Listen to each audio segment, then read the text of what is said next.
Hello, I'm Sam, or Never Seen Trek, on Twitter. Hello, I'm Patrick, Anguirus42 on Twitter, and I've been invited back to this show for some reason. So hello. Hi, I'm Wolf Simon. I'm Mr. The Saint on Twitter. And this is episode 2 of the Never Seen Trek podcast. I'll quickly address, before we get started, obviously Captain Pikachu's not with us this week. She is going to be the co-host moving forward. Unfortunately, she has exams at the moment, so Patrick has kindly agreed to step in for a couple of episodes just to fill in for her while she's doing those. But other than that, we'll just crack straight on. And the first episode we're going to talk about today is Day of the Dove. So, Only a fool fights in a burning house. That sounds like Richard Burton there. Only a fool fights in a burning house. I was going to say it sounds almost like a line Gandalf would say, but one thing that was brought up in sort of the replies to the first episode of this podcast was that it might help viewers who've not seen the original series in a while to go over a quick summary of the plot of the episode. So I don't know whether one of you two wants to do that or whether you want me to do that. Possibly get guests to do it. I can take a shot at it. So, Day of the Dove, I think one of the quintessential Klingon episodes of these early days. So Kirk investigates a distress call, as he's wont to do, from a human colony. They get there and it's destroyed. Everyone's gone. A crippled Klingon ship shows up, and the few survivors from its crew beam over and kind of bushwhack Kirk. So his opposite number is Kang, and he thinks that the Federation attacked his ship and crippled it and wants to claim the Enterprise, whereas Kirk and his folks are pretty sure that the Klingon destroyed the colony.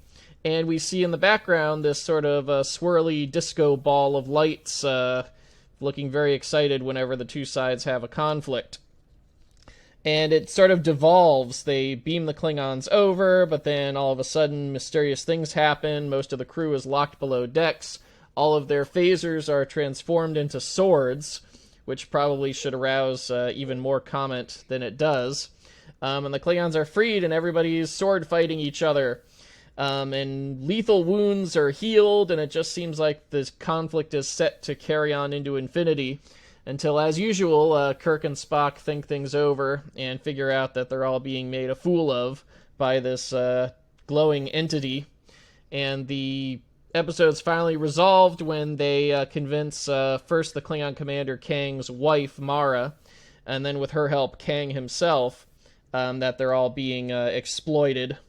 And they tell the entity to go pound sand, and that's the episode. I don't think I could have summarised that any better myself. That's pretty perfect summary. What are people's thoughts on this one, then? It's a great episode for season 3 especially. TOS has a lot of episodes that deal with the issue of racial prejudice, racial bigotry. As with others, it's kind of heavy-handed. But that's Star Trek: The Original Series. You know, if you want subtle, you don't go for the original series. And there's some really interesting choices, like the swords, as you pointed out, Patrick. The people are kind of nonplussed. Oh, all the faces are swords now. Huh? How about that? That isn't, that isn't the item of shock that you'd expect it to be. That they're not very good as defensive weapons, and they also look very much like they're made out of wood and they're spares from the Paramount backlot. I did enjoy that the mysterious space entity that turned all the faces into swords bothered to make sure there was at least one claymore for Scotty. Yeah, you can end up in the weeds pretty quickly if you try and nail down what the thing's powers actually were. In fact, some scenes become kind of tough to analyze because at no time are you actually sure if someone is themselves or being influenced on a greater or lesser level. I mean, they randomly influence Spock or don't influence Spock, influence Scotty or don't influence Scotty. Sulu seems to be fine throughout, because Yeah, I Sulu's noticed that. a damn good guy and all that. Well, probably George Takei said, "Yeah, I'm not going to film that." To be fair, probably George Takei said, "I'm busy filming something else," like he did for half of season 3. And Kirk says that he is affected by it. There's there's a scene about halfway through that that Spock and Scotty are having this conflict, and Scotty is applying the. I've never found the racial slurs that are hurled at Spock, which seems to be all the time. You know, whether people are explicitly being racist today or not, Spock is always in for some casual racism. But there's a bit where Scotty and Spock are in conflict about halfway through, and then Kirk separates them and says, "What are we doing? I'm affected too. Now I'm not." Or words to Yeah, that effect. he doesn't. He's just like, "I'm affected because I say I am, and you two need to stop." And it's like, Well, I think where it comes out, and Shatner was not a masterpiece of subtle acting at this point in the series. He did have enough pull to sort of consistently make sure Kirk was the moral victor, which, to be fair, that's baked into the show. But I do think where he lets it show is in his rivalry with Kang. Which again underscores what great work Michael Ansara is doing in this episode. So it was originally pitched with Kor returning, who would have been only the second recurring character in the entire series after Mudd, and giving that sort of personal edge to matters. And that didn't work out because of the schedule of John Colicos, who he plays was filming Kor. Anne of the Thousand Days at the time, apparently. Ah. I had that down on my trivia sheet. With that would have been with another Star Trek person then, if he was filming Anne of a Thousand Days. I believe it said that on the trivia sheet, and I didn't write it down. But yes, I think there was someone else there. Patrick, do you wanna have a guess? Genevieve Bujold was in Anne of a Thousand Days. Sorry, who was? Genevieve Bujold, the original Captain Janeway. Oh, that's a deep cut. But what I was building for was it's a real testament to the talent of Michael Ansara, with his his charisma and his presence and his voice, and he managed to talk himself onto 2 of the later spin-offs. He has guest spots on DS9 and Voyager, which is a unique feat for an original series guest star. And also influenced a character from The Simpsons, because The Simpsons will take from any pop culture. Kang and Kodos. Kang and Kodos, yeah. Yeah, I think it's an interesting episode, though, in terms of sort of what it does with the Klingons and the way it approaches them as not necessarily just a straight-up villain this time around, because we see, I think Patrick was saying before we recorded, you see the sort of propaganda that they're led to believe by their leaders, and the propaganda that the Federation are led, or humans are led to believe by the Federation, and it's not as black and white as it's been in any other sort of appearance of the Klingons up to that point. Yeah, we got a little bit of what's going to be consistent with the Klingons, the idea that they have this this hunting tradition and this dueling tradition. So they're sort of throwbacks in that sense, that from the position of Star Trek, hunting and dueling are not very enlightened things for humans to be doing, but it presents it in a light that, not only are they getting fed this false information about the Federation, but there is a justification for their sort of aggressive interstellar posture, besides just, we like it when people are hurt. That they're having a resource crisis, which actually I'm now realizing gets called back in Star Trek VI, which is my personal favorite Star Trek film. Mm-hmm. It's objectively the best Star Trek film, as proved by science. I look forward to getting to the films to see if I agree with that. Well, I mean, it's not a matter of agreeing; it is proved by science. Look it up in. Fair enough. You don't know science. Look it up in a physics book. That's all I'm saying. Oh dear. Yeah, another thing that I know, as this is sort of dipping into the trivia sheet that I've got here as well, to do with the Klingons and to do with sort of the way that they're not as black and white in this episode. This is the only episode of the original series, and in fact Mara is the only female Klingon in the original series who has any voice lines at all, apparently. Huh. Well, yeah. Sorry, go on. Well, I was gonna say I did appreciate that there were women extras, so that Mara wasn't the only wasn't the only woman on Kang's crew, which would have been an easy thing to miss, and in fact has been missed by other episodes before.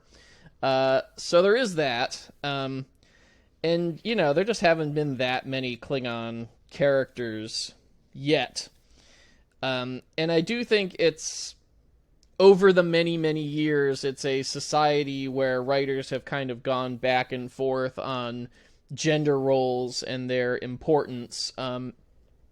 We have a lot of female Klingon characters now that we can sort of look at and appreciate and compare. And Mara's kind of interesting still, not only for being the first one, but for being a scientist.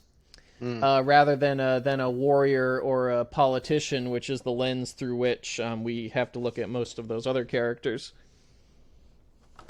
It's a different characterization of the Klingons overall to what we're used to in the TNG era, though. I mean, this is an evolving Klingon characterization from simply being insert bad guy here. That we have that dueling tradition and that hunting tradition.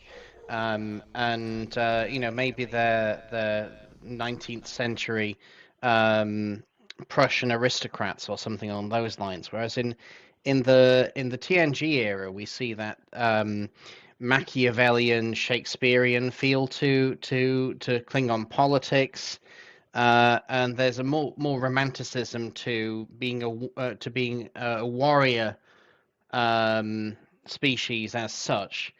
And we do see hunting, but stressing, oh, we have a hunting and dueling tradition. It does have a very different feel to the TNG era. Oh, absolutely. Yeah, I think that's something I've not seen TNG yet, but something that I'm definitely sort of interested to see is how the Klingons are sort of developed, and because I know that obviously they have to be very different in TNG because they're not always even villains necessarily. Mm-hmm. I mean, have y'all heard the phrase, I think it comes from TV tropes or something, a planet of hats? Yeah, absolutely.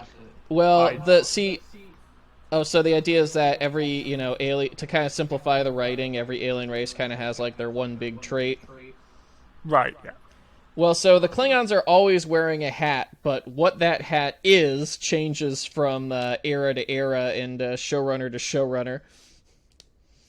But where we're definitely seeing, and the Prussian aristocrat thing was such an interesting thing to mention because the common thread of the Klingon appearances in the original series, which defined them for many years after that, of course, until TNG rewrote the book on a few things, is they're the Soviets.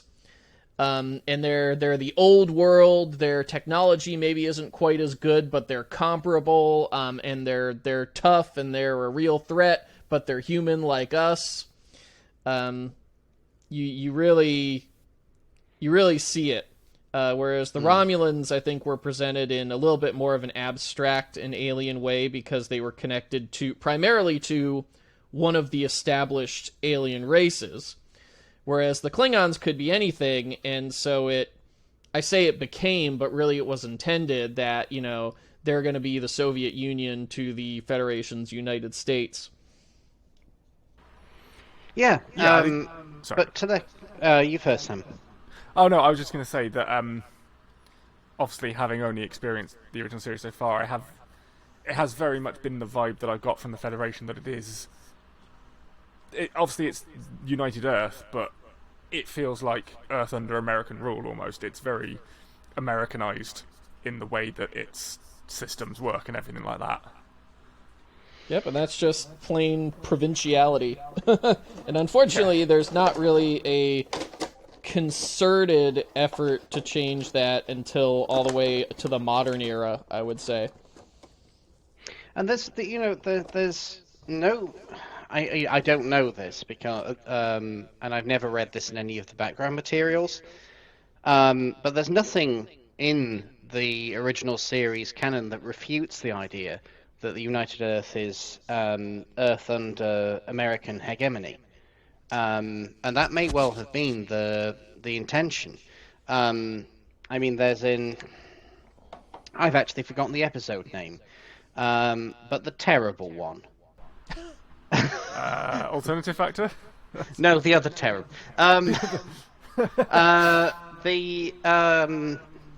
The terrible one with a racist undercurrent. Omega Glory. Omega Glory, thank you.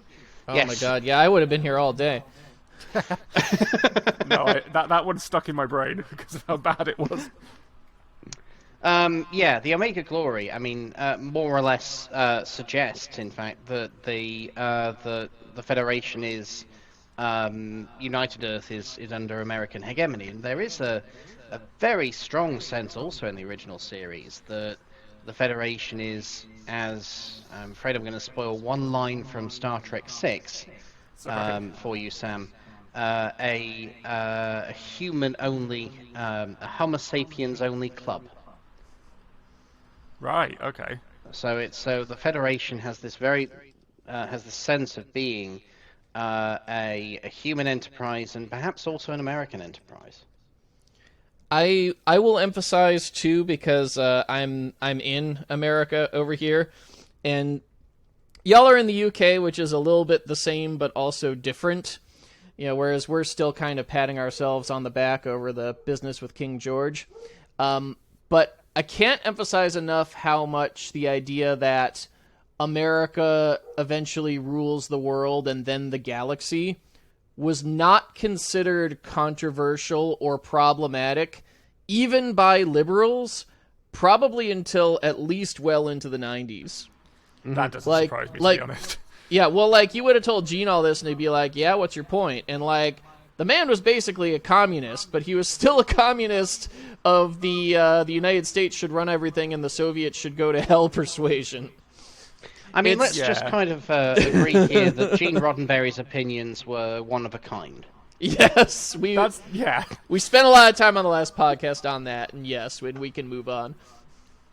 Yeah, and we will move on because I want to try and make sure that we get through this a bit quicker than last time because we took nearly 3 hours to record. So we'll move on to the next episode shortly. I do just want to go through a couple of bits of trivia that I didn't manage to touch on up to this point. Most of the footage of the floating entity thing was recycled footage from Tholian Web, which was shot first, but obviously aired later, as we'll get to later, where they just sort of cut out the floating Ghost Kirk and put the entity in instead. What? So I think something that comes up a lot in the trivia that I've got here and that we'll probably talk about a lot in this episode is that you can really begin to see where the budget was being stretched at this point. Mm-hmm. I mean, the entity itself, the effect, was created with a child's spinning windmill toy that one of the producers just bought on Santa Monica Beach. Mm. And then pointed a fan at. Old school special effects. Yeah, I think I had one of those from Blackpool, the kind of shiny windmill thing that you can't It was literally just one of those. I mean, it might have cost them a whole 5 cents. And the only other bit of trivia I've got left for this episode is that the original script had Kang end his sort of final conversation with Kirk by telling him that he was worthy of being a Klingon. Which I honestly can't tell if it's supposed to be an insult or not. Yeah, I'm glad that I love that they left it off on, Kang slapping Kirk's back like he's his buddy, but it being so hard that he staggers a couple feet forward. Like, that moment tells you more about Klingons than like any line of dialogue. Absolutely, yeah. But yeah, so that was Day of the Dove. Next episode is For the World is Hollow and I Have Touched the Sky. And I'm going to address straight away the fact that at no point in either my note-taking for this or the description of this episode am I going to bother to type that out in full. No. I think until very, very recently, and I forget what dethroned it, it was the longest title of any Star Trek series, and it wasn't close. It was certainly the longest title in the original series. I've not seen any of the rest yet, but there's one in Discovery that is absurdly long. Is it something like for the lamb cares not for the lamb's cry cares not for the butcher's knife or something along those lines? The butcher's knife like cares that. not for the lamb's cry. right. But yeah, this was a slightly better episode. I think I preferred this one of the two. What did you guys think? Really? Yeah, I enjoyed this one. This is one of the ones that I saw when I was, maybe 6, and I saw on TV, and I had a very, very vague understanding of what Star Trek was. Probably until I was about 10, and I got into TNG, and I watched it voraciously. And so I remembered my first memories of the original series, which I don't think I really saw most of the original series until I was well into my late teens. My memories of the original series were of this very, very strange, somewhat trippy program. And, the fact that the first episodes I'd seen were things like The World is Hollow and I Have Touched the Sky probably helped with that. It's a strange episode. There's, with quite a lot of this section of season 3, there's a very unusual, sparse and spacey atmosphere. It's quite slow paced. It's a little repetitive, and the props, I think, are especially interesting here. They pray to a piece of medium density fiberboard. A piece of medium density fiberboard with the pitch down voice of James Dehaan. Yes. As again, gods go, it's not that impressive. No, again, it is. You see the budget cuts happening here. I've got a couple of notes about that as well. The Book of the People that they obviously used to try and sort things out towards the end of the episode is the same prop as the Chicago Mobs of the 20s book from the Piece of the Action episode. Which looks like it's in Cod Korean. Yeah, it is. That was one of the bits of trivia I found as well, is that all of the ancient Yunada language is just Korean.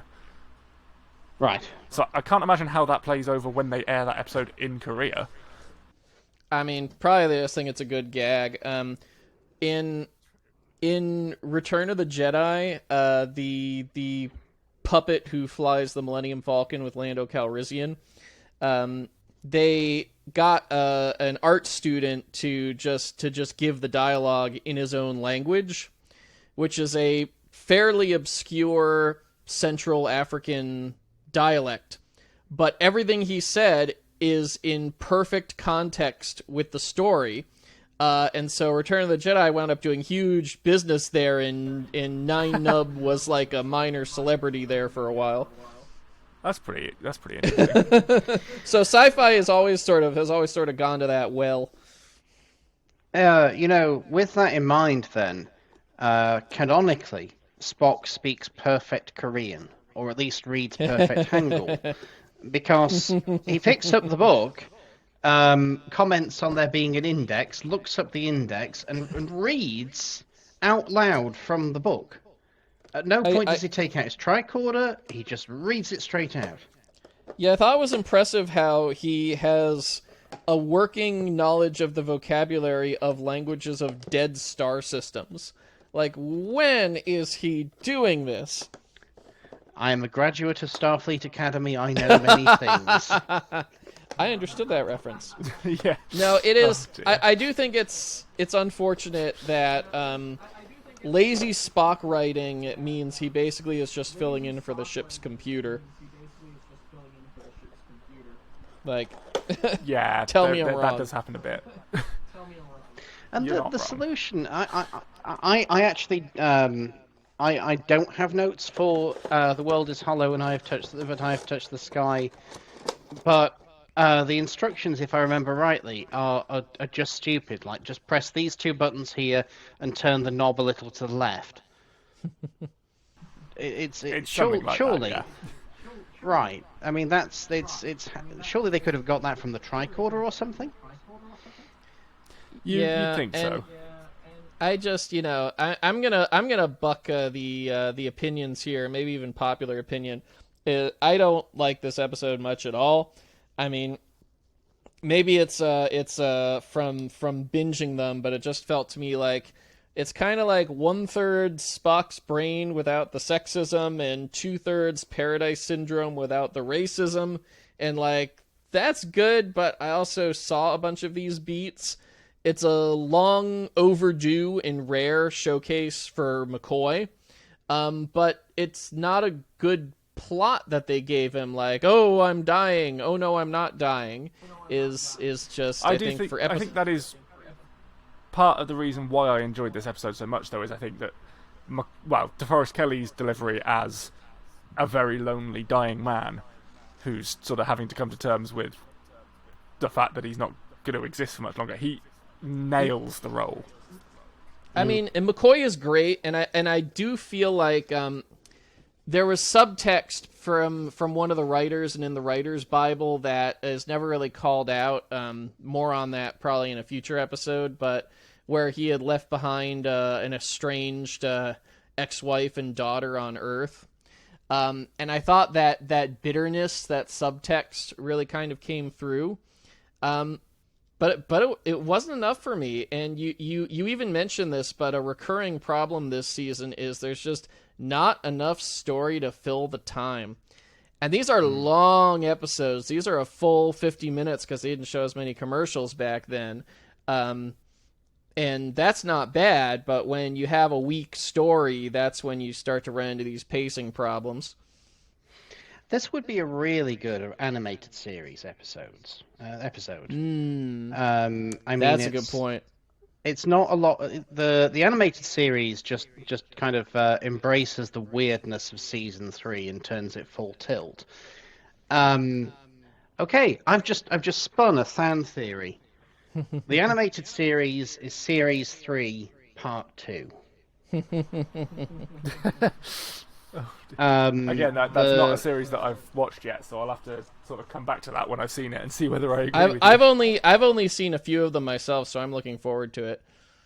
It turns up the weirdness to 11. There's not a huge amount of plot, but that's okay because it's only 20 minutes long. Now, if this episode were 20 minutes long, and it had, and it had the freedom of animation to do what it wanted, it would be gold. I can agree with that. I think I can see that, yeah. But yeah, I don't have as much on the trivia side of this. Most of what I've written down we've already touched on. Because it's boring. Oh, come on. The one thing I did have is that something that we touched on with the last episode with Day of the Dove. This episode yet again is full of recycled footage and dialogue from Tholian Web. Mm-hmm. Well, not to mention Paradise Syndrome. They wrote the whole thing so they could use the asteroid shots again. That's a good point. I hadn't realized that. Well, it's less clear. The remastered version fixed this because everything is new, and they made sure the two asteroids look different. But I don't know which idea came first, but they clearly were like, we're going to shoot some things with NCC 1701 and an asteroid and then get 2 episodes out of that.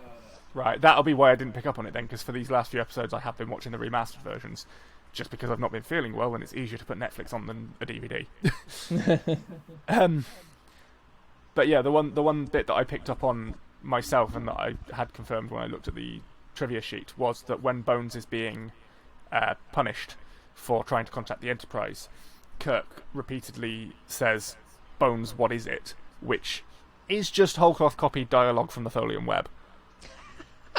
But they didn't get him to. They couldn't get him to say that line in a recording booth for that. They had to copy it from Tholian web, apparently.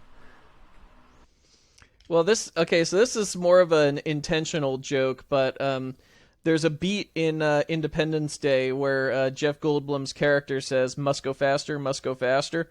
And it's just taken whole cloth from his character in Jurassic Park saying the same thing, "Must go faster, must go faster."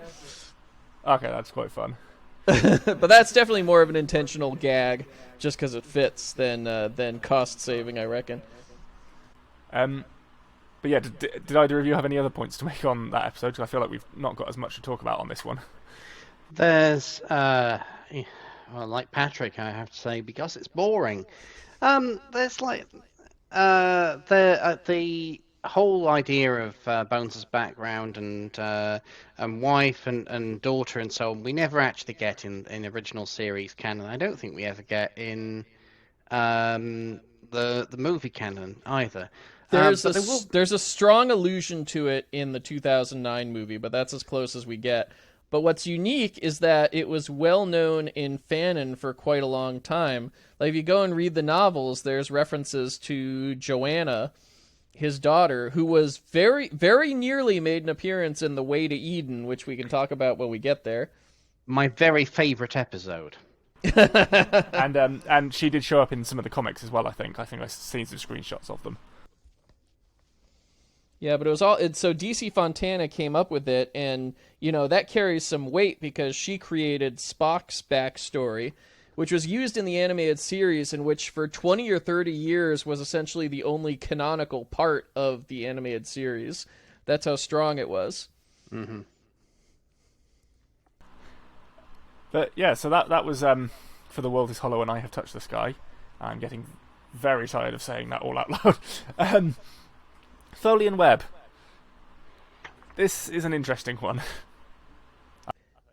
I agree. I think it's about, like, we've talked about the budget problems, right? And, like, 2 out of 3 of third season episodes are really held back by these budget problems. But then every so often they come up with this mad idea that is justified by being easy to produce, and then it turns out to be really, really good. And I think that's Day of the Dove, and I think that's the Tholian web. Yeah, the visuals of the Tholian web are really, really something else and really haunting. And I can imagine that in the 60s, when they're just, well, there were only practical effects, and there just wasn't anything else that was so consistently showing non-naturalistic things like Star Trek. No Star Wars. No Star Wars, right. If you look at the Twilight Zone, 70s. There's really nothing that has that very strong reliance on visual effects. And the Tholian prop is something else. The Tholian puppet. It does look very good. Well, I was going to say, what struck me when I was watching the episode, because this is the first time I've seen it all the way through, I was very familiar with it because it's so baked into Star Trek canon, and it gets referenced again and again, and primarily, though not entirely, because of the Tholians themselves. And, let's recap. They're basically in this episode as a minor plot complication for 10 minutes, 15 at the outside, and that's still more than they appear in any other series besides maybe a late episode of Enterprise, but they are such a presence in fandom and in secondary work because of this incredibly compelling idea of these non-humanoid life forms. They can't exist in the same spaces as most of our aliens at all. They're territorial and they're punctual, but they clearly have their own sort of code. And they've got these unique ways of threatening you in space. And that's been the most enduring legacy of this episode, which is fascinating to me because I can't prove this, but I'd take a bet that it was like pitched and work on it started, without even using the Tholians themselves. And then they call it the Tholian Web, but 90% of the episode is about, Kirk is lost in interphase. Yeah, I mean, that is the main plot, right?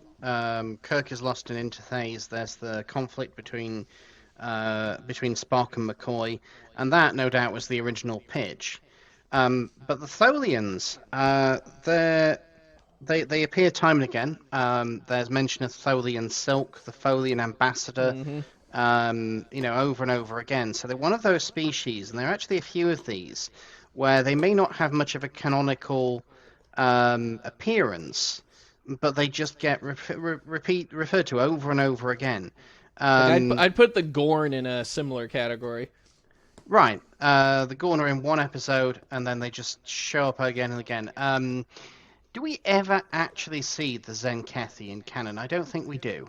No. No. But we hear about them over and over again. Well, it's because in one episode they were a plot device, but the nature of the plot device is this is a politically important species. But then, they just let that be, whereas, the novel universe has to actually build this world out, and they're like, oh no, we know these guys are something, and I guess they can be anything, so let's go for it. The Tholians, Patrick made an interesting point about the urgency, the punctuality of the Tholians, and I thought that was it's a cliche we get in Star Trek. We will respect amity for 1 hour and 53 of your Earth minutes, and then afterwards we've been entirely patient, and now we're going to condemn you to being trapped eternally in our energy field.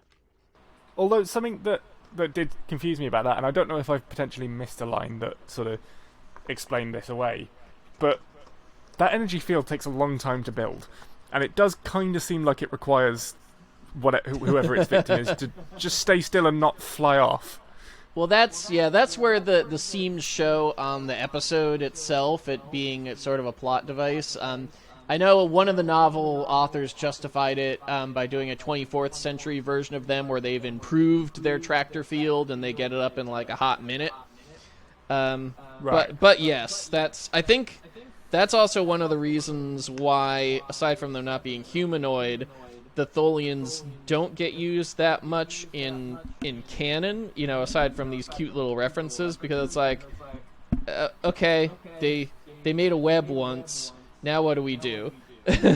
Well, yeah, that was something that did surprise me as well, because obviously coming into Star Trek so recently and experiencing so much of pop culture around Star Trek before seeing it itself, I had obviously heard of the Tholians.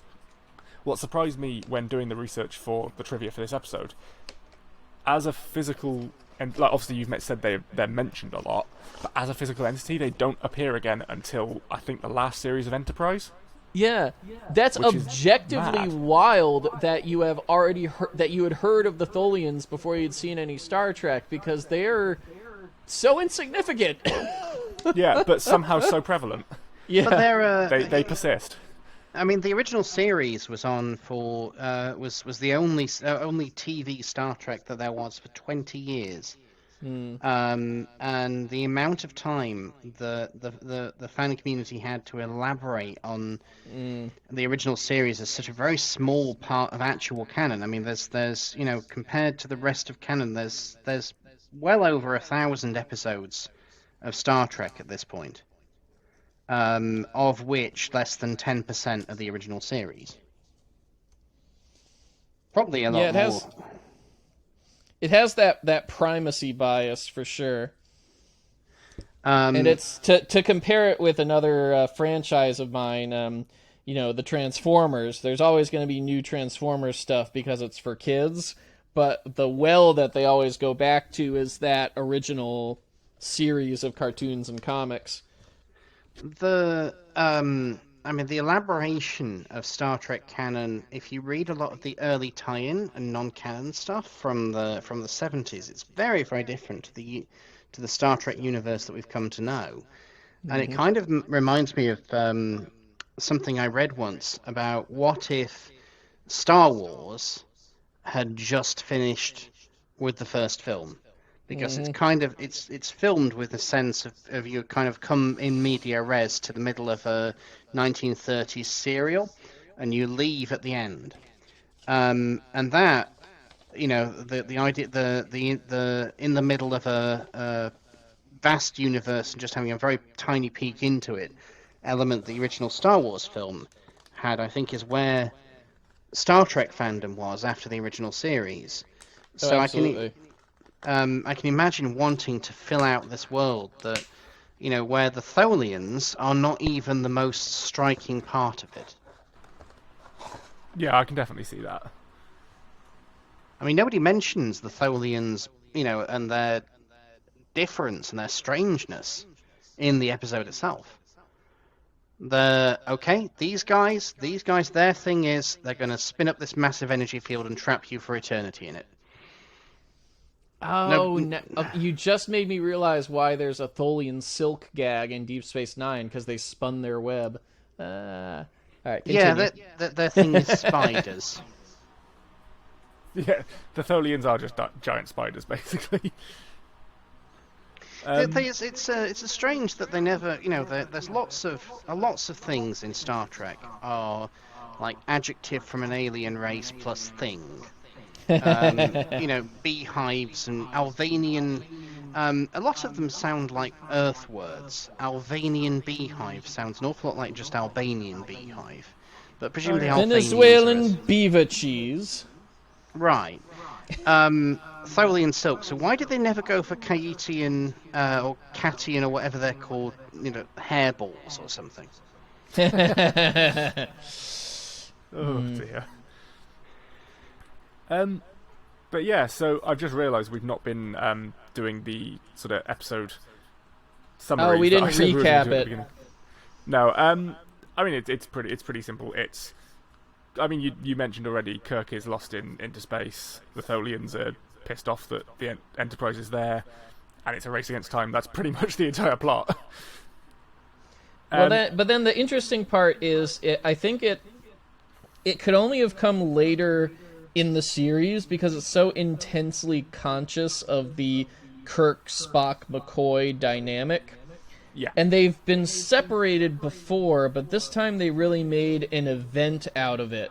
Like, what if we have to continue our lives and our careers without James Kirk? Are we going to be able to function?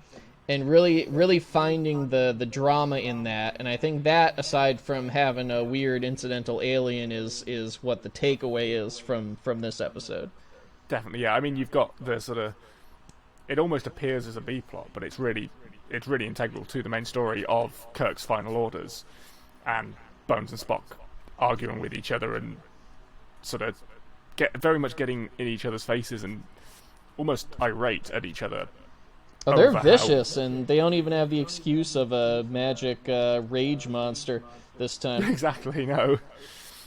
But it does feel like, despite that being the main beat of that of that episode, they hurry it a lot. So they have the shortest and most pointless memorial service in the middle of a space battle. Yeah. There's a lot of Spock said, "No time for anything. I've no time for anything. You've no time for anything. Get down. Lock yourself in your lab, McCoy. Get it sorted. Get it sorted now." And yet, somehow, they decide to take that for a man who's been missing for a couple of hours. They have a memorial service for him, which lasts maybe 3 minutes. But they assemble, half the crew into this room. Spock says, "By the way, Kirk's dead. Moment's silence, please. Now go back to your work." That seems like an odd decision on Spock's part. Well, that was something that I picked up on there. You mentioned about having half the crew there. This was, or at least as far as the trivia sheet I used to get the information for this is concerned, this was the biggest grouping of extras of any episode of the original series. This was the most of the crew we ever got to see. Wow, I'm surprised considering it's season 3. Well, no, but it was for a memorial service that lasted about 20 seconds. It almost feels like a waste. They were presumably paying them on an hourly rate. Yeah.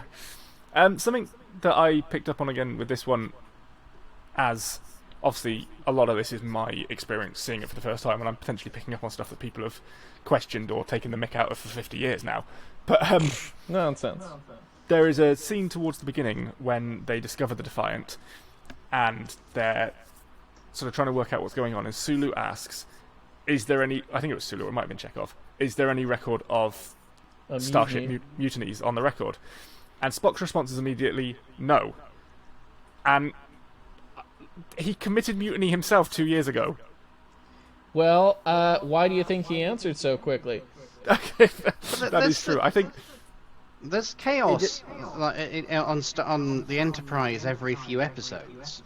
You know, so there's some sort of brain-melting disease that gets everyone to freak out every few episodes. I just want to say something about this.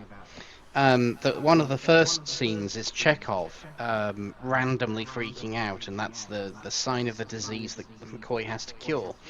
And we only get a couple of people who are actually affected by it. But it does also feel that people freak out a lot in the original series. Yes, they do. I think I understood the dramatic purpose sort of that line as emphasizing, like, you know, okay, maybe in universe, you know, this is really unheard of. It's a shame that Nicolas Cage wasn't old enough to... Oh god, I'm just imagining an alternate universe where Nick Cage played Jim Kirk now. This was, according to the trivia sheet that I found, the Defiant in this, which was originally going to be called the Scimitar, and I don't know why they changed it because that's a brilliant name. But this is the 4th Constitution-class starship to be destroyed in the original series. And I've got to be beginning to wonder whether the Constitution-class starships are actually any fucking good. I'm gonna go so far as to say this is sort of at least by the TNG era, this was sort of a deliberate running gag that sister ships of the hero ship, things don't go well for them. And there's kind of a fandom or a sub-fandom gag that the Galaxy class is a Pinto. Because we see relatively fewer of them than Constitution class, because not every side starship is a Galaxy class in TNG. But when you look at the class overall, they tend to meet very spectacularly bad fates. Yeah. But, you know, the dramatic purpose of that is, you know, the Enterprise saves the day not because of its, you know, not because it's just an awesome ship, but because of its awesome captain, damn it. Well, I mean, you need to have an awesome captain and an awesome crew to prevent yourself from being prey to everything that befalls all the other Constitution-class starships, all the other Galaxy-class starships. Starfleet never learns certain lessons. Which is actually a major theme of Lower Decks. Yeah. All the insane admirals. Why? Yeah. Yeah. All right. My one last thing I'm going to comment on for this episode as being sort of a really good side issue or world building, much like the Tholians themselves, is just kind of the idea that all right, we're going to cure this based on this chemical that's a Klingon nerve gas. It's like by itself that adds nothing, but it continually reestablishes this idea of like we've got this Klingon rival out there. And I appreciate that kind of that maturing of the universe. You know, it's no MCU, but you know, it's starting to pull in that direction. Yeah, and the original series did, especially in the first couple of series, shy away from referencing anything from any other episode. So I think that's progress as far as the original series is concerned, at the very least. Mm-hmm. We'll move on to the next episode in just a moment. I'll just go through the odd bits of trivia that I didn't get to for this episode yet. My notes to this episode, the very first note that I put down in full capital letters is James Doohan's hair is back to normal. Because, God, I hated his haircut for the beginning of Series 3. This is the only episode in which Spock refers to McCoy as Bones.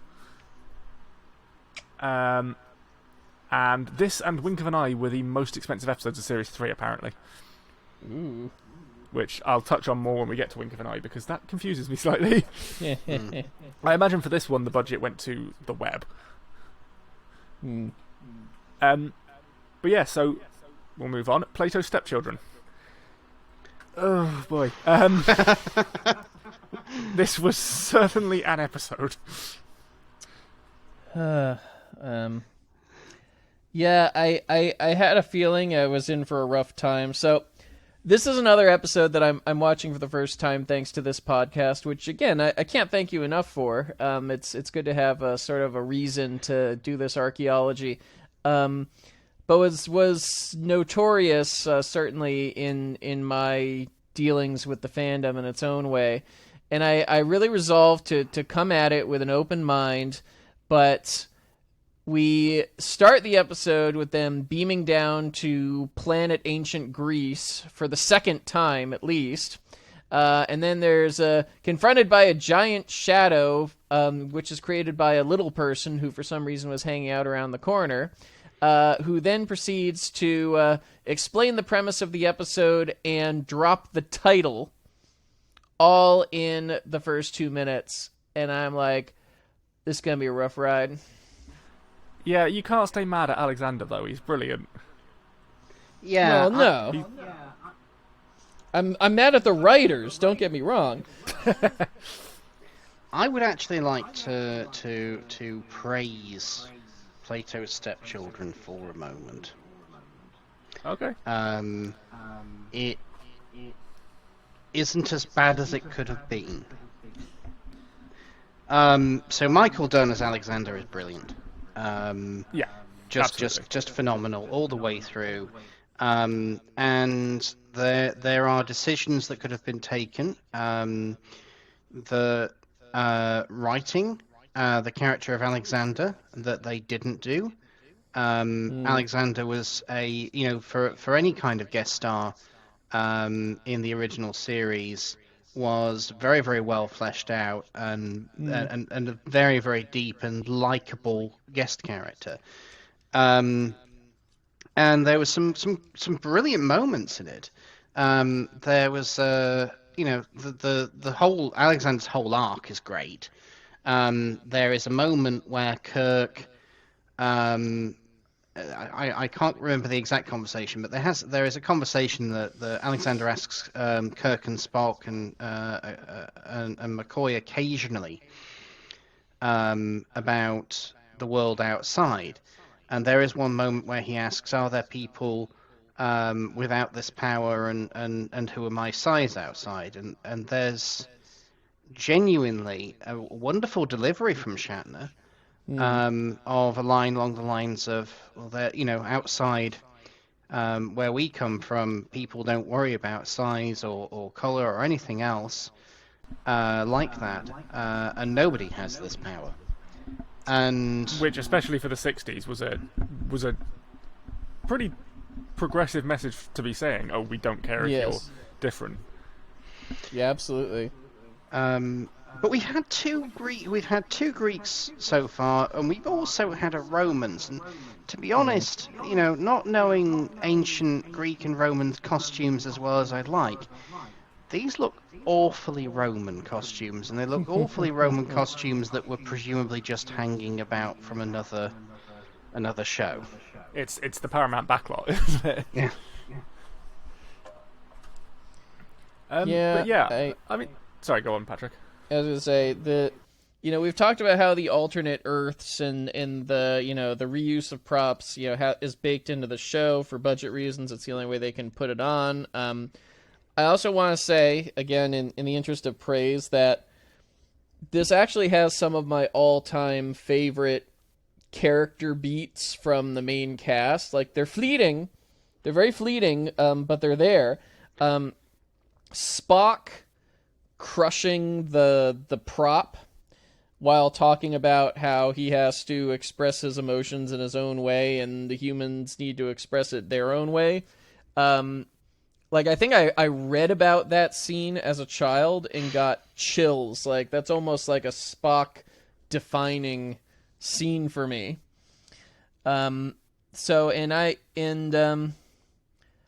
I think my problems with the episode, sort of boil down to two quadrants.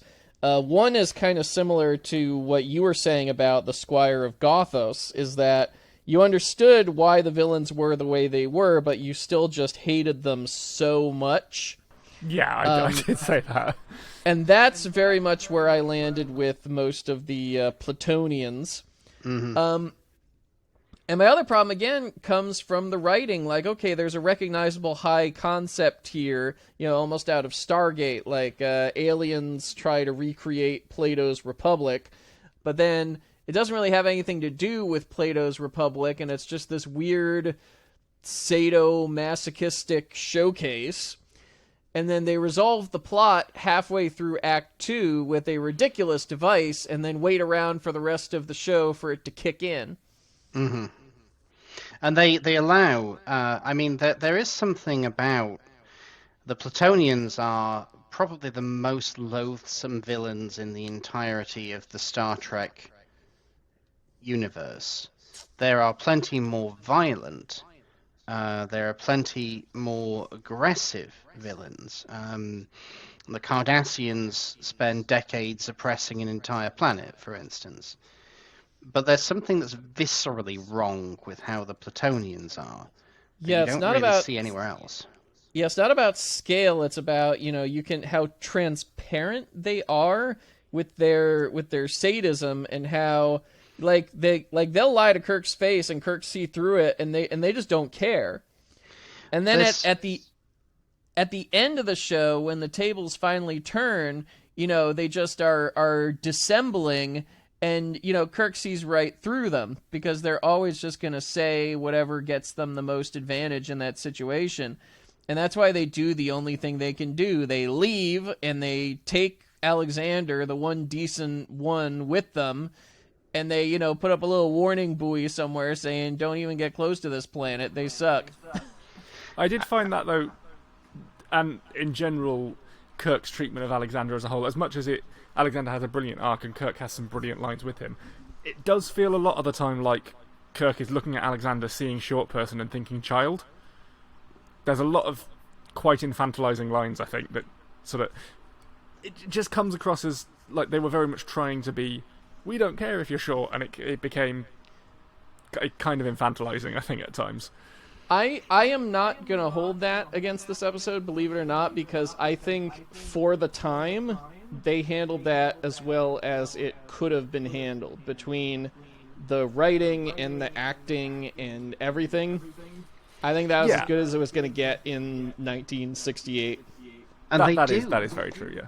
They do make a good job at depicting Alexander as a brutalized, submissive, anxious person who spent 2,500 years being victimized by these awful people. He's an abuse victim, right? And he has. He plays that very effectively, and I think that element is in the character is written effectively. I do believe Alexander in some of the tie-in novels actually gets his own character arc and does productive and useful things and has a different power dynamic. Here, the dynamic is between Kirk and Alexander, which it has an element of patriarchy, I suppose, to it. Of Kirk as a kind of all-purpose savior. It's Alexander, I think, does start becoming the driver of his own story in some spin-off media, which I think he deserves. I'm just amazed there was any spin-offs made off this episode. Likeable character, horrible episode. Yeah. There's the beats, as you say. Plato, saying that their society is based on Plato seems to be very, very thin. And there are some notes that are just inconsistent. They've built a perfect species based on eugenics.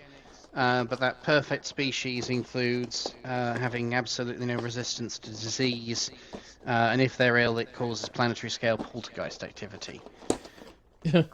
Great job. Yeah, yeah.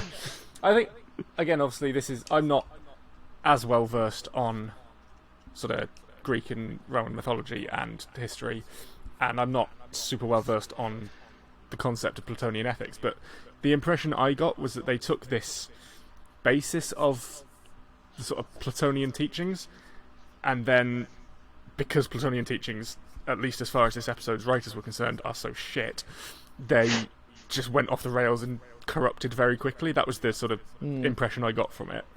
Yeah, that's clearly where the high concept lies, but they just didn't do the legwork. They weren't specific enough about anything. So the main thing they're borrowing from Plato is this idea, and Plato's Republic is a lot more detailed than this, but it sets out an ideal society, and one of the criteria for an ideal society is that it's based on this class of philosopher kings who are the smartest, and are designed to be the smartest, and bred and educated to be the smartest, and they're the ones who run everything. And well, I mean, there's lots of things wrong with that as an idea, but that's I think the only bit of actual of Plato's actual writing that is used in how that society is designed. Yeah, I mean the impression I get, and again, this is from someone who doesn't know a lot about sort of Plato's Republic. The impression I got was that it was very much a hierarchy in the same sense that societies in general were hierarchical, but very focused on a hierarchy of brains instead of brawn. That's sort of, which isn't necessarily any better. But I think we should definitely touch on that scene from this episode, which is the obvious scene that everyone brings up when historically relevant scene. Yeah. The historically relevant, which, according to the research I did today, not actually as historically relevant as people seem to think. Well, So- I mean, yes and no. It's Well, first of all, something's historically relevant if you think it's historically relevant. well, yeah. And you might. It's not that people had never kissed on TV. I don't know. It may have been the first time in a scripted drama, or maybe there's another proviso. All I know is the executives were worried enough that they wanted to do two versions, or they wanted to cover their bases. Like if they decided to cut it, or if they decided to have a different version of it for the South, they made Shatner and Nichols shoot it, with a real kiss and with a fake kiss. And what was later discovered in the editing bay, to Nichols' delight, possibly the only time in her entire life that she was pleased with Mr. Shatner, was that he had crossed his eyes or done something to render the fake kiss unusable.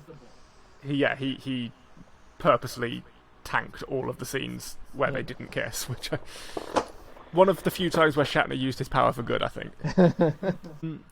No, this was something that I was going to touch on, though, that I found when doing my research, because obviously this is often referred to as the first interracial kiss on American television. The UK did interracial kissing, I think, 10, 15 years earlier on the BBC. I don't remember the exact scene. I'd recommend, if anyone is interested, listening to the I Quit Star Trek podcast episode on this, because they touch on that there. Oh, sorry, the inverse of this podcast. Basically, yeah, and probably most of the inspiration for this podcast as well. I'm not ripping you off, I'm sorry. But it wasn't actually the first interracial kiss on US TV either, because there was I believe it was a movie called Moving with Nancy in 1967 that had Nancy Sinatra and Sammy Davis Jr. kissing. Oh, well. So, as much as it obviously was very influential and very unique for its time, the sort of moniker that it's been given as that first interracial kiss on TV is not really true.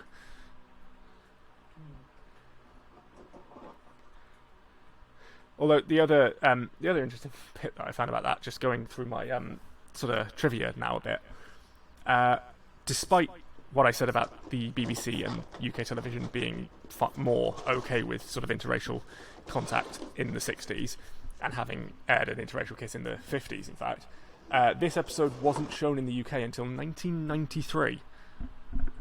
The empath, I think, was that too. The empath was the same, yeah. Anything with the sadism. Yeah, they just wouldn't show any. It's kind of ironic since y'all gave us James Bond. Yeah, well, James Bond is MGM technically though, so it is an American production. Well, is, I suppose, Nichelle Nichols' favourite episode of the original series. She said that she was pleased that her character could be a pivotal part of a plot and play a key role in the episode rather than just sort of being a side character. Yeah, she has a real emotional beat here, and she does in Tholian Web too, which is not to say that they're great parts, but I think the character really kind of hit a rut in season 2 where she just wasn't doing much or adding to much, and it was just nice to see them incorporate her as part of the cast and incorporate her unique traits. Yeah, definitely, yeah. And she also said in an interview that she was quite surprised that they received no negative letters from the interracial kiss scene at all, apparently, which is astonishing, to be honest. This is a fairly famous. There's a famous, not quite negative letter from a. Yeah, I'm familiar with this one. Where an old Southern man writes in and says, when a red-blooded man like Kirk has a beautiful woman like Uhura in his arms, of course he's going to kiss her. Which is so strange because it kind of obscures the feature that it was forced, they weren't doing it willingly. Yeah, there's so many layers, man. Yeah, but Nichelle Nichols had told that story again and again at conventions and things like that, and so did Shatner, and that's, it's kind of, even though it wasn't the first interracial kiss on American television, it's one of those legendary things that everyone knows about Star Trek, and that that scene and the reaction and the letter and everything else, and how Nichelle Nichols and William Shatner retold it, is part of the broader culture, even for people who've never seen Star Trek. Yeah, for better and worse, I think that's their story to tell. They earned it. Yeah. I think, obviously, it's with it not being the first interracial kiss on American TV, as people think. With that being the case, you could easily argue that it was probably one of the most, if not the most, influential interracial kisses on American TV. But yeah, that was Plato's Stepchildren. It was an interesting episode. But we'll move on to Wink of an Eye. This was a bizarre one. Yeah. So, as usual, they respond to a distress signal, but this time the strange thing is that even though they're in the exact spot from which the distress signal was sent, they can't seem to find the people who were broadcasting. And then a red shirt drinks water and disappears in a flash of light, which is another thing that's possibly not taken seriously enough by the cast. Yeah. And then they go back to the Compton's Enterprise. Gone. Order up another dozen red shirts. And they go up to the Enterprise, and these strange things keep happening, and there's a strange device that appears tied into life support. And then Kirk disappears, and it turns out that they're all hyper-accelerated people who need to... who let's just say it, they need aliens to breed with. And they're going to take advantage of their hyper-accelerated powers to burn out the Enterprise crew one by one and sustain their species that way. And then Kirk honeypots himself long enough to stop everything. Yeah, and I mean it's it's one of those plots where you have to wonder where this idea came from, because it's a very basic plot at the base level. It's once you've got the hyper acceleration bit, the rest of the plot just sort of falls into place very simply. But it's such a bizarre concept to just go, oh yeah, these are people who live at a faster speed. Well, it's another thing that, like, okay, we can do this in our budget, we can, just... Because everybody's invisible if they're hyper-accelerated, and so we just shoot one thing and then the other. So they got this high-concept idea that they could shoot inexpensively. Well, this is the thing, though. This is what I was saying before about that really confuses me about this episode, is this was one of the most expensive episodes of Series 3. And if you think about it, all you've really got is a couple of guest actors, one set where the fountain is, and then all the sets that they already had for the Enterprise. The map painting of the city is very nice. It is, yeah. Maybe they spent all the budget on that. And the the tumble dryer hoses for the environmental machine. Tumble dryer hoses and a couple of pieces of medium density fiberboard, possibly rescued from the oracle for the world is hollow and I have touched the sky people. Yeah, I wouldn't venture to guess how and why the money was being spent, because it did seem very much like we'll let the limitations write the plot, and then this one didn't quite land as well for me. Eurovision costumes, though. Your what? Eurovision style costumes. Oh, you won't get that. Oh. Sorry, Pat. I know of it, but not in as much detail as y'all know. Yeah, no. That just be assured that is a good joke, and don't Google Eurovision because you don't want to see it. Okay, I trust you.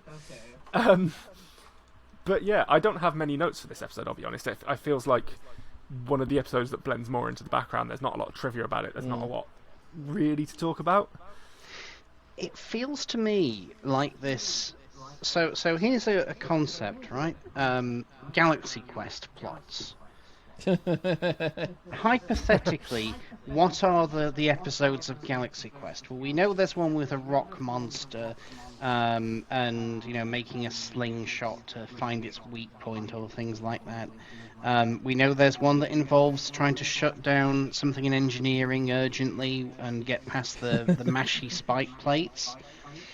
And there's definitely one about a hyper-accelerated time stream, because it just feels like the most basic, that's a Star Trek plot.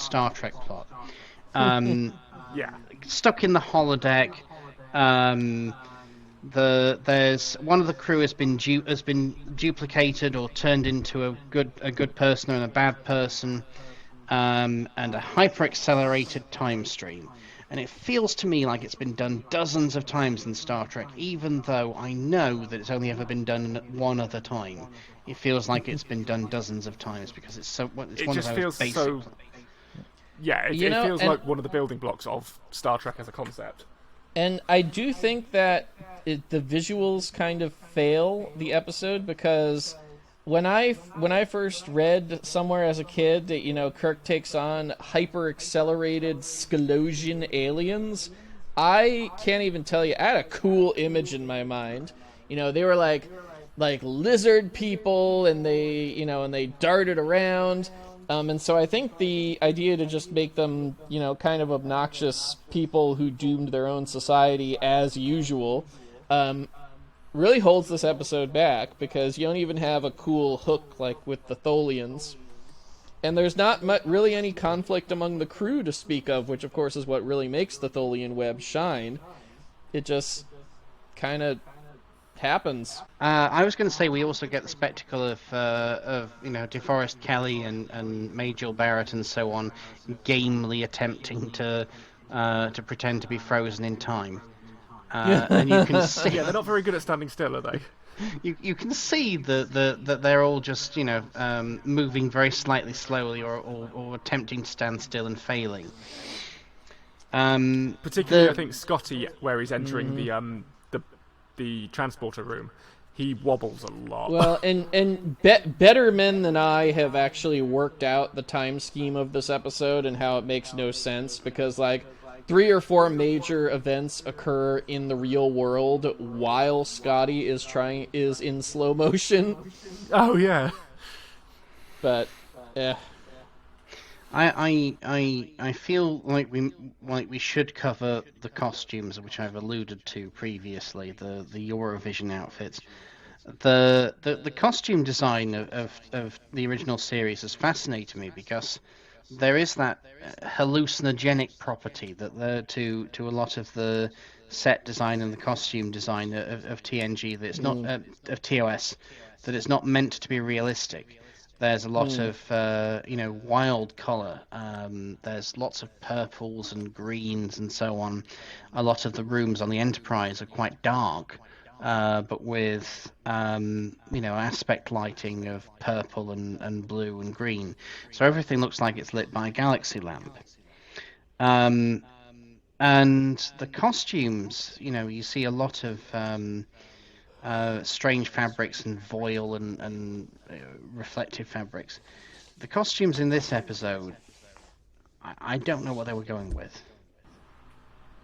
No, they don't seem to really tie into any kind of concept of what the Scalosians are like at all. It's just we put fancy sheets of tinfoil on our characters for the sake of it.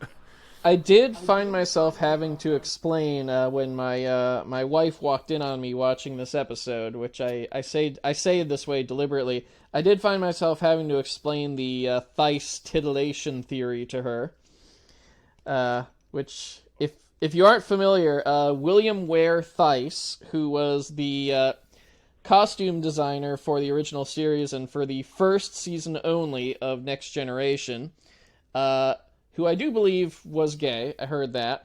But his theory is that an outfit is on a woman is titillating in direct proportion to how much it appears to be in danger of slipping off. Right, okay. Yeah, they don't seem to have made half of the dealer's costume. That'll do. It's close enough. Pretty but we can see half much. of that now. Pretty much. I was more thinking of a henchman who one of them looks a bit like Rocky Horror, and the other one of them looks a bit like Graham Chapman dressed as Rocky Horror. Well, I was thinking, I can't remember for the life of me the comedian's name now, but there's a comedian, a trans comedian who is very sort of well known for not sort of buying into stereotypes and still looking quite masculine whilst wearing a lot of makeup. Do you mean Eddie Izzard? And Izzard, that's the one, yeah. Eddie Izzard. Oh. I thought that the sort of commander bloke in this episode looked a lot like Eddie Izzard at times. Huh. And I don't know if that's just me, but I can see it might have been because he had a lot of eyeliner on and stuff like that. He also looks a little bit like the like Patrick McGowan in The Prisoner. Right. Like I say, these are more shows that I've not watched and obviously need to get around to. But what we're learning here is that I'm uncultured. Nonsense. There's the spider device on his neck. That's a strange thing. Yeah, those are odd. Those are kind of interesting though, because there was a different spin on the communicator. Yeah, that's true. It was almost in a way sort of a not necessarily a precursor, but a I thought that exactly. Sort of similar concept to the badge communicators from Next Generation onwards. But yeah, I mean, I don't know if there's much else to say about Wing of the Night. It's a bizarre episode. I've only got really one piece of trivia in this one. It's not even really trivia. At the end, when Kirk is sort of back in the normal timeline, he comes onto the bridge and immediately yells at Sulu to take the ship to Red Alert. For a good 20 seconds before he says that, the Red Alert has been sounding. So I'm not sure what he was confused about there. But they were take it to Red Alert again, Sulu. Take us to Red Alert. So we're already at Red Alert, Kirk. Well, Do take it us more. to Redder Alert. Redder Alert. No. And the other thing that confused me with this episode is, so they come up with this cure for the sort of hyperspeed, whatever they call it, thing, and don't think about offering it to the Scalosians. Yeah, that was sort of like, oh, well, you did it to yourselves. I know they're bad guys, and they're... No. But I'm agreeing with you. It's a striking omission. Yeah, it's like, they're bad guys, but they're doing what they do out of necessity, not out of evil. Obviously, there's an element of evil in there with capturing ships and stuff, but like, it seems weird that... Because Kirk even says at some point, you don't need to do this, we can put the finest minds of the Federation into finding a cure. And then they do find a cure and don't offer it to them. I mean, I think it might honestly just be like, I feel like there is a similar like end of episode carelessness in Truth No Beauty, where they're just like, by the time they're in that last scene in the transporter room, everyone was just trying to go home. Yeah. But yeah, that was Wink of an Eye. We'll try and wrap this up because we are getting towards the sort of length of time that I wanted this to be finishing at. But the final episode we need to talk about is The Empath. Now, this is one that, going into this, I had heard a lot about and heard a lot of praise for. And it was alright. I don't know if this is a controversial take, but I didn't think it was anything special. I see that. So I had seen this one before. I didn't remember all of the plot elements in detail. So obviously I watched it again, and I read the reviews on Tor.com, and there was a really interesting discussion in the comments of that review, which put a few things into focus. So I think it suffers very acutely from the third season problem of not enough story for our running time. Yeah. But I think it's so well regarded, maybe out of proportion, although it's perfectly well produced and all, for the ways it codified and explored the Kirk, Spock, McCoy triad. And it's really almost, someone was saying it's a proto fanfic. Not that it was inspired by fans, or even particularly that it inspired fans, but that in retrospect, many years later, there are whole genres of fanfic that look a lot like The Empath, in that Right. they put the main characters in a crucible where they're being tormented, and what comes out is their love for each other. Yeah, I can see that.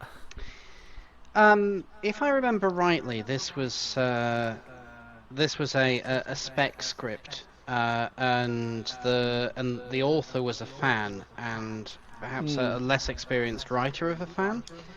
Yes, I think I read that this was the first script she'd ever written. And it does feel like that in some sense. As Patrick was saying, there's an exploration of Kirk, Spock, and McCoy. But as with other beats in Day of the Dove that we've spoken of, and in the Tholian Web, there are elements of how Kirk, Spock, and McCoy are characterized that feels like somebody who's been told how they're characterized and is fulfilling that characterization. So yes, it does cover those relationships in detail. I don't know that it necessarily adds anything new. It just stresses what we already know. Yeah. Sorry, go on. And it's another one of those Galaxy Quest plots, right? There's gonna be, even if you've never seen Star Trek. Ooh, title drop. So how about that? Oh, You yeah. could call us Plato's stepchildren. That's what I'm For gonna the say world is anytime there's a hollow and title I have drop. touched the sky. If you've never seen Star Trek, one of the things that you definitely know an episode of Star Trek is that there's one where there's some aliens who decide to abduct somebody in order to test their moral worth, and determine whether they're whether they're worthy of continuing to exist as a civilization and should be saved or not. I mean, how many species take it upon themselves to spend all of their time judging others and determining whether they're worthy of living or not? The Q certainly, the Organians, Trelane sort of does that. The Telosians, I guess, have elements of that. It seems to be a common occupation of bored alien species. That's not what I took from the Vians. My understanding was that they were fellow inhabitants of this dying star system, and they were going to rescue themselves or some element of themselves, and they only had enough resources to rescue one more group, which I think is poignant enough if you accept that. You know, the acting isn't quite there to sell it, but the idea that their torture is not something that is something that repels them, but that they really do find it necessary. And it predates, but it reminds me of a lot of the themes in Arthur C. Clarke's 2010, where emphasizing that even the most advanced alien intelligences are limited by resources in a very hostile universe. It's interesting you pick up that the Vians were going to save themselves and one other species, because I think the actual phrasing was, "We only have the resources to save one species." And I read it slightly as that they weren't necessarily going to save themselves. They were going to save one of the, I think they said 10 civilizations on their planet. Something like that, yeah. And they don't necessarily explicitly say, "Oh, and also us." Good point. Yeah, that's quite interesting. It's that almost changes the dynamic of, because the Vians are always sort of, they're not villains as such. They're going about things the wrong way, but their end goal is a good one. Characters from we are the judges of your people to we're trying to pick the best possible candidate for survival. Yeah, depending on what they say that you believe, because they're obviously very manipulative at the start, changes your perception of the episode, because so much revolves around, are they cruel or not? Yeah, definitely, yeah. How many of gem species were they going to test?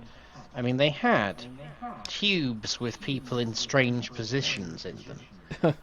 Were they previous Did people? they have any other of her species, though? Because they had the 2 Enterprise crew members. Oh, sorry, not the Enterprise. The research station members. I think this is just a fill in your imagination. Like, there's no... You have to come up with your own assurance that what they were doing was in some way scientifically and morally sound, and that we only saw a small process of it. I think that's kind of, you take that on the same faith as, these are advanced aliens who really know something about something. Yeah. Tesco value Telosians. Pretty much, yeah. Something that came up in my research for this episode, and Patrick will be aware that I think at this point I need a buzzer that sounds that just like an alarm blaring and then a computerized voice shouting the words "Nomad Watch," because not Nomad specifically, but part of the prop that Nomad was built into for Spock's brain also shows up in this episode. So Nomad in Spock's brain was placed on sort of a it was referred to as a tripodal device. The device in the middle of the Vian's laboratory is just that upside down. So it's not quite Nomad, but given how many times Nomad's come up in this series so far, and we're only on episode 2, I felt I should probably bring that one up. Well, it's gonna... You're not gonna be able to keep going back to this well for too long, but I do appreciate it. I was reading about I can't remember what source I read this from, whether this was from Keith R.A. DiCandido's review or from Memory Alpha or whatever. But the sofa that they're on for most of the episode is the exact same shape and design as the Agonizer from Mirror Mirror. It is the same prop. I found that on the fact sheet that I saw. It's not the same also prop. the- It's the handheld Agonizer that it looks like, not the sorry, tube no, yeah. Agonizer. So they for whatever reason they built the Agonizer handheld devices, and they built a couch that looks almost exactly like a massive version of the Agonizer device.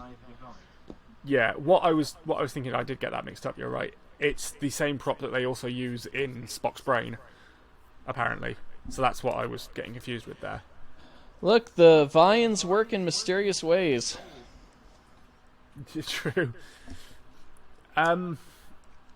Yeah, I've got a couple of bits of trivia for this episode. DeForest Kelley said that this was his favourite episode of the original series, which, sure, I don't. It's a fine episode. I'm not sure what. I appreciate his moment with Spock quite a bit. Yeah, that is a great scene, I'll admit. And the only other bit of trivia I've got here, obviously we mentioned before that this was another episode that was skipped over by the BBC because of the sort of sadistic scenes in it. The only other bit of trivia I've got is that the scene where Jem absorbs the boils and that off of Bones' body, only 2 or 3 seconds long in the episode, took them 8 hours to film, and Catherine Hayes, the actress who played Jem, had to be strapped down for the entire time because they effectively did a time lapse of it, Yeah, because and they needed her not to move. So she was just strapped to a table for 8 hours as they slowly applied makeup to her, Yep. which is why to I mean, this dedication. day, if you complain about CG replacing practical effects, she manifests and slaps you in the mouth. and I don't blame her at all. And doesn't say a word while doing it. No, of course. There was something I did want to cover with this one, which is that you mentioned earlier. I think we all discussed earlier about how there was an element of infantilization to Alexander and Kirk's interactions. I do feel there's a level of infantilization with Jem. There was obviously a dramatic reason for her never to speak, and the actress does a wonderful job of communicating emotions and ideas non-verbally. Absolutely, yeah. But there is an element to which she's a very passive character. Jem has every decision made for her, there are a couple of pivotal decisions that she makes, but she mostly feels like a prop as much as a character, because the focus is on the interactions between Kirk, Spock, and McCoy, and there are elements of that make the whole set piece feel a little uncomfortable. Yeah, I do see that. I agree. The intent is obviously to express that she has an alien intelligence and way of interacting, but the thought was not mature enough. So it seems like we're going to teach a mute person to be good. So yeah, that was the empath, and that's the 6 episodes that we have to cover this week. Oh, hey. Something that I think I'd quite like to make we touched on slightly in the first episode of this podcast. I'd quite like to make sort of a regular occurrence going forward, is at the end of the episode going round one at a time and saying what our favourite and least favourite episodes from this batch were. So, Wolf, do you want to go first? Day of the Dove is my favourite from this batch. Oh, least favourite. There's so many to choose from.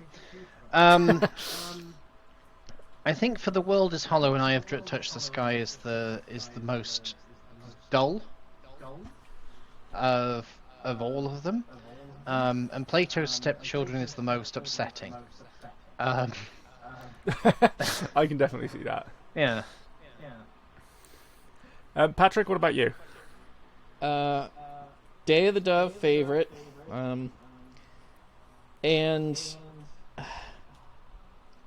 I really want to say Plato's stepchildren, but there's at least a moment or two that we discussed that I think gives it value for me.